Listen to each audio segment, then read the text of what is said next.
Greetings, programs, and welcome back, finally, to The Legend of Zelda Link's Awakening on Nintendo Switch.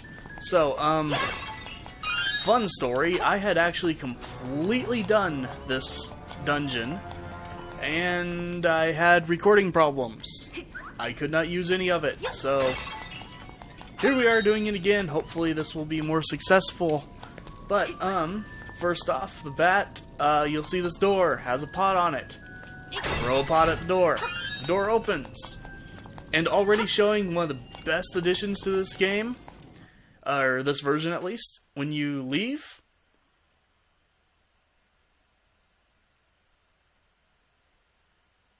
bear with me for a second, this is worth mentioning. And run back in. The door stays open. This version of the game does save your puzzle completion to open most doors, which is an absolute godsend. Because the old version with super limited buttons, this kind of thing would just, you'd have to redo this every single time you went through this room. So, if you go over to the right here, you'll find another one of those weird black hole guys, except this one pushes you instead of pulling you. This is the only one that pushes you in the entire game. There are a few others that will try to suck you in, but this is the only one that actually does it the other way. Also, here we have our next Mario enemy in this game. These are actually bombs. There are two kinds. We will run into both of them here. This first kind just bounces around, and had they ran into another enemy, they actually explode on contact, which sometimes can be used as a bit of a, time saver. In some rooms that have multiples of them, you can actually start a chain reaction, where one, you hit one, it blows up into another one, lights him, so you can have some fun with those guys. And here's a room with a crystal switch, where we need to hit a crystal switch, mind you. So, can't get that yet. As the pattern on the floor here will most likely tip you off to, we do have another chest in here that we can't get because we haven't killed that guy. Also, I'm going to purposely skip that piece of power. And here we have yet another chest we can't get because we need to hit a switch. And funny enough, the switch in this dungeon is optional. Because I can't remember which room it's in. One of these three. And each of these rooms, if you go in, you'll get a key. Whereas this one actually lets you proceed through the dungeon. So, let's see if I can remember right which one actually has... Yes!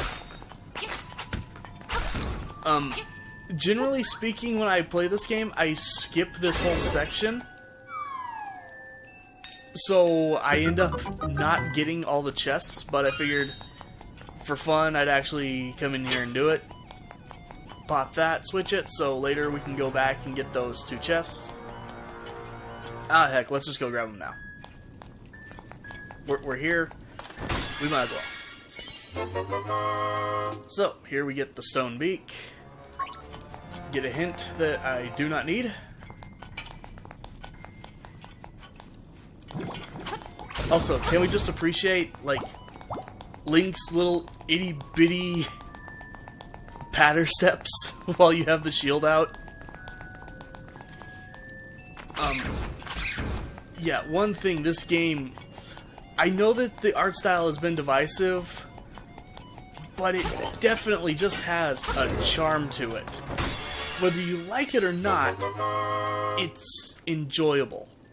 So, in here we got the map.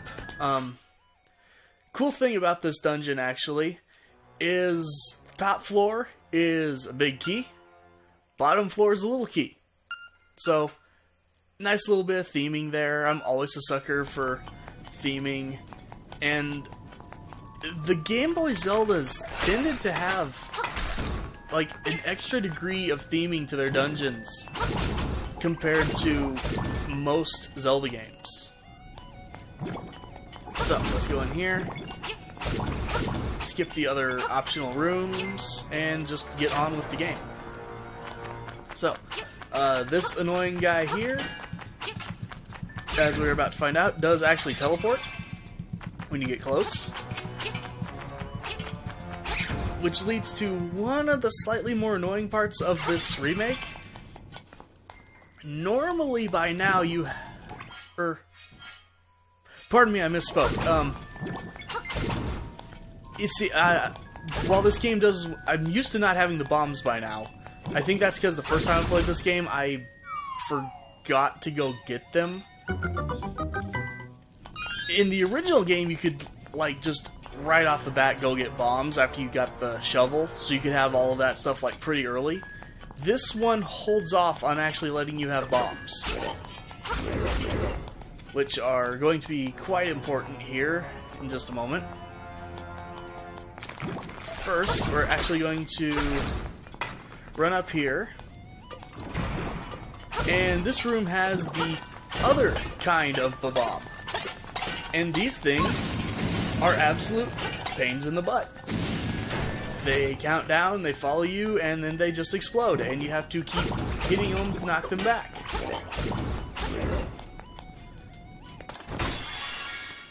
Go up here, get the compass.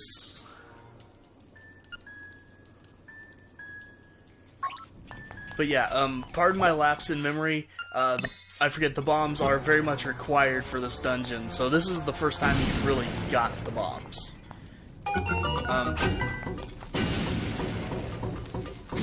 I didn't get him. But yeah, for anyone who knows how you're supposed to know about that wall, as you can see right here, there's a kind of a path you can walk up along the ledge. And if you walk the ledge path, from this side you can see the cracks in the wall, but they're invisible on this side. And again, much appreciated thing in this remake, the original, every time you came in here, they respawned, and you had to deal with that door. You know, you had to deal with them and get the doors open back up. This one time deal with them, and you're good. Just make my life a little easier, pre-bomb these walls.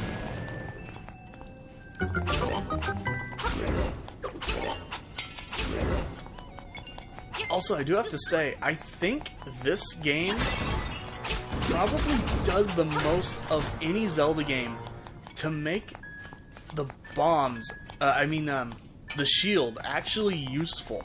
Because not only does it have those guys you need to parry, but, you know, it being an absolute defense in this game, it is really handy. And here we have the the mini-boss of this dungeon. It was actually a little harder to deal with in this version of the game than they were in the original.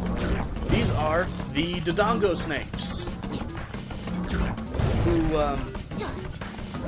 in the original would open their mouths up quite a bit more often than they do here. And I also have to point out, I love their little animation for just turning around on the spot, where they just flip themselves over. Really, really nice little touch, actually. Unfortunately, like most Dodongo fights, you do have to kind of guess which way they're going. Sometimes it's a little easy if they get themselves in a corner like that. Beat them a couple bombs, and they go pop. Very, very literally in this version of the game, actually.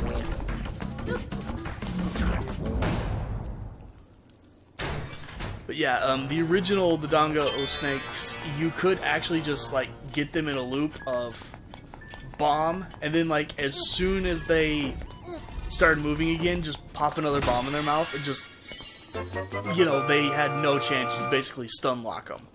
Whereas these ones actually do get to move. So, as you've seen in a few places, you've got these things, which, nice touch in this version, they act like jello. This message is optional in this version of the game. in the original, the biggest pet peeve with it, every time you touched one of those weird crystal jello things, this message would pop up. Very slowly because of a smaller text box, and unlike the "this is heavy, you need something to deal with it" message you get from, you know, pots, that message never went away in the original.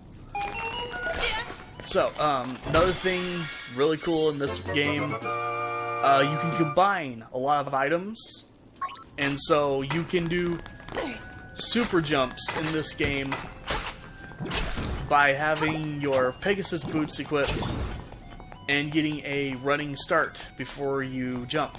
So, let's run over. Actually, let's really quickly teleport back to the start of the dungeon.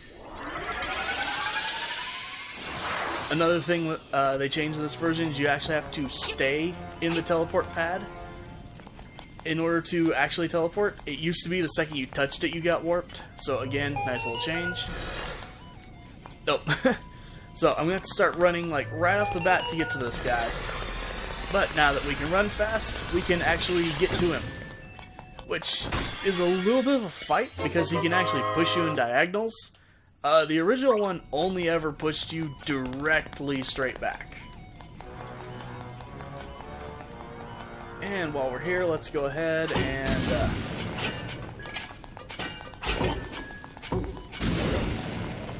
that worked nicely. Go ahead, break through these. Take care of the little slime.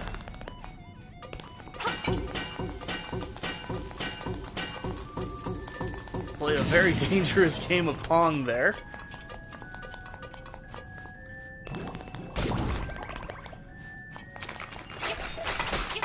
Take these guys out and actually claim the chest in this room.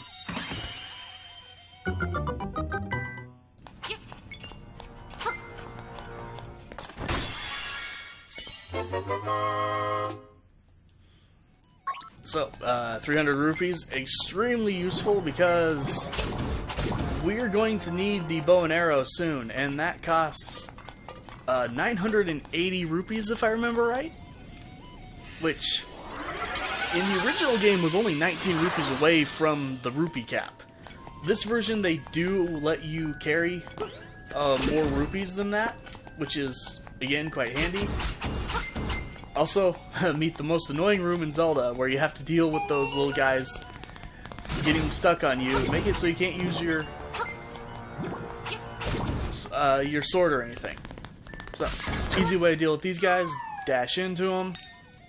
That way they can't teleport away. A few little extra... let's actually go show these off.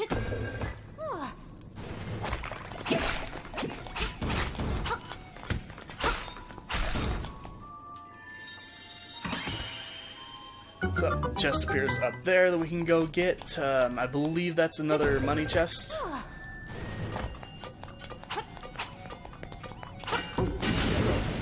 So we can get the little chain reaction to go off there. Get some free bombs. Also, nice touch in this version. I don't know if I've mentioned this yet because it has been a while, but pots breaking other pots speeds up the time a lot.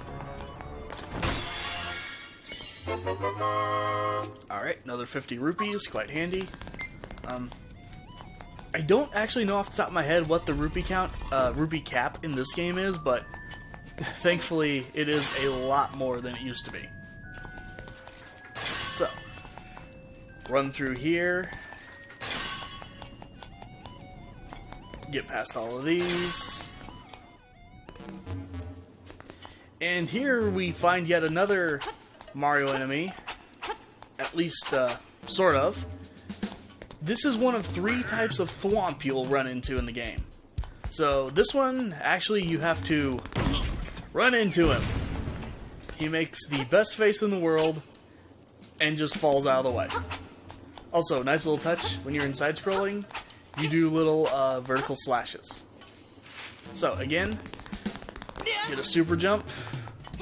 Avoid the piranha plant or kill it, whatever happens. So, and yes, these guys do also shoot out like a little star attack after they teleport. If I can find my old player's guide, I'll try to get what their name was. And yes, as you can hear and are about to see once I take care of the keys in this room, there is a small key this late in the dungeon. This is so you can go back and explore those other rooms if you want. So you will actually always have an extra key at the end of this dungeon, no matter how you go through it. Let's go ahead, use the big key, and take on the nightmare of this dungeon, who is actually a little bit different than the original. In the original, you would see me just like immediately dashing into him, whereas this one I have to chase the eyes out and then dash in between. As well as he's only vulnerable on the eyes, not the whole body. Also there, I timed my jump wrong, so I was ground bound as they hit. Anything that's jumping and stunning you in this game, keep your Roc's Feather equipped. Jump right before they land, if possible, and you will avoid the stun. Now and then these guys can kind of tag team on you though, but again, not too hard. Until like the last maybe 3 bosses, I wouldn't say any of these bosses are overly hard. But we get our heart container, we go up here, and we get our Sea Lilybell.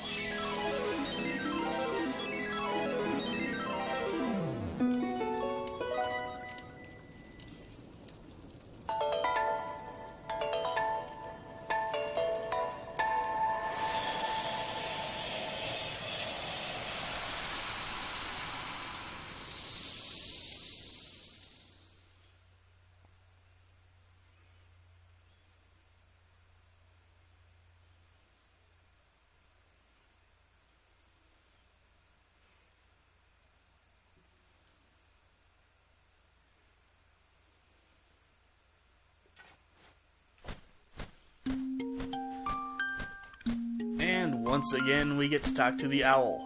This owl encounter is actually a little different, mostly just in that they take advantage of the fact that we have, you know, 3D space and actual animations on Link.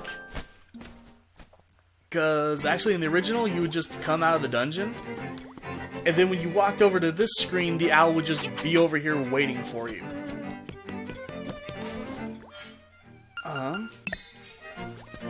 While we're here, get rid of these guys really quick. Dig in the middle and get another shell. So yeah, normally while I would actually be ending the part here, instead I'm going to actually keep going a little bit, because this is where the getting in the next dungeon starts becoming more of a challenge than it was originally. Also, I've been forgetting to activate these, so after I end this part, I will go activate. There's another warp point right under this rock, actually. But, really quick, just gonna go do the first step towards getting into level 4.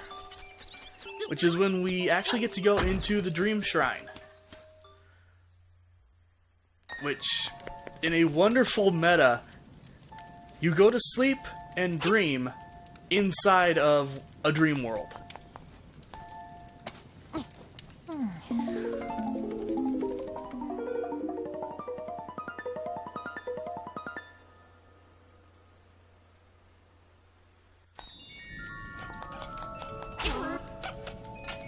So, these mimics are quite annoying, but thankfully, they can easily just be taken out by dashing into them.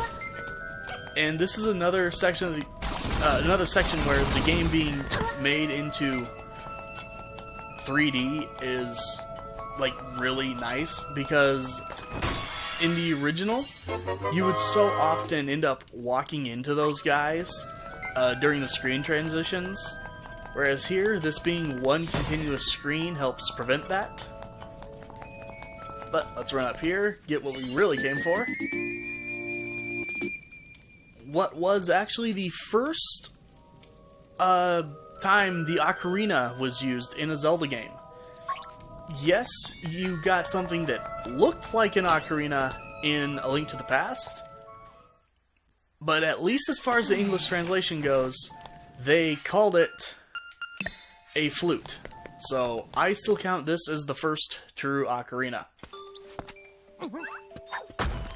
And nice little touch while we're able to do it. Try to play it right now.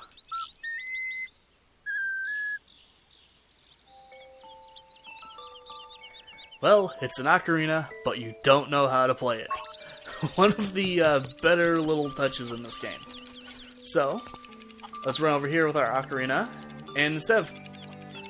Let's see if I can remember how to trigger this. Nope.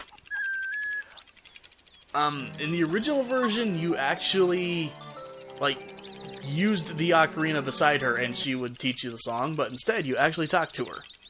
So, I'm going to shut up, because this is actually one of my favorite pieces of music in this entire game, and it deserves to be enjoyed.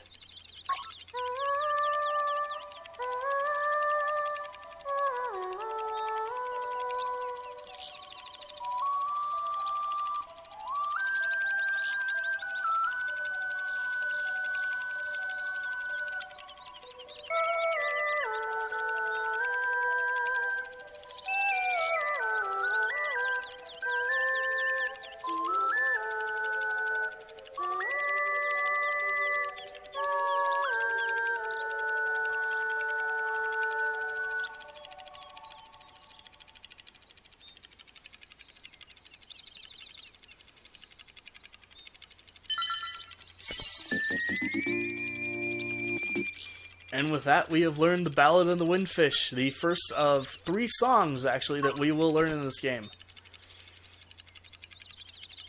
And while she says to play it every once in a while, that is very true. There are a lot of things throughout this game you can use that song for. And, really quick, I'm going to see if it started yet.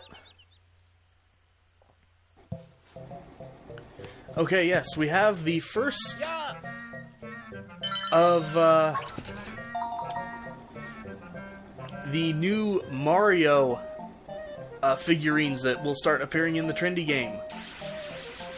I believe the exact number is like 2 of these will appear every after every dungeon you beat. But this is just a new little side quest you can go through. With the new mechanics and the fact that back panel moves, this can get quite infuriating quite fast for certain figurines. Let's give it one more shot. On my main save that I will switch to actually for the final boss and stuff, I have completed all of the figurines and everything. Okay, one more shot. And then I'll also see if I can grab that shell. I did get lucky the first time I did this, and when it knocked him over, it actually knocked him onto the stationary section of the board, so that I didn't have to deal with him going back and forth anymore. Come on, come on! Yes! Just don't fall out.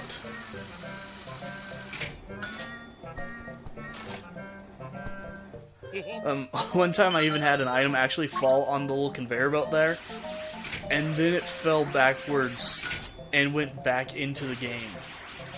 So this is just as unfair as in real life, but thankfully does not take real money to play. And yeah, that kind of thing will happen a lot. Yes, we're playing again because I need that.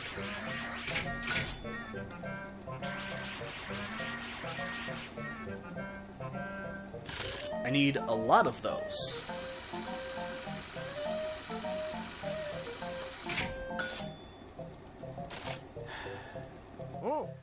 This one is becoming very expensive.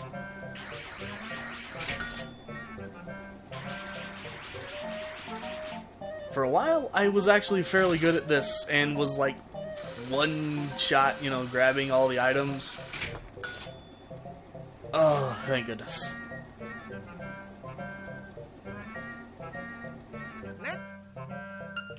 No.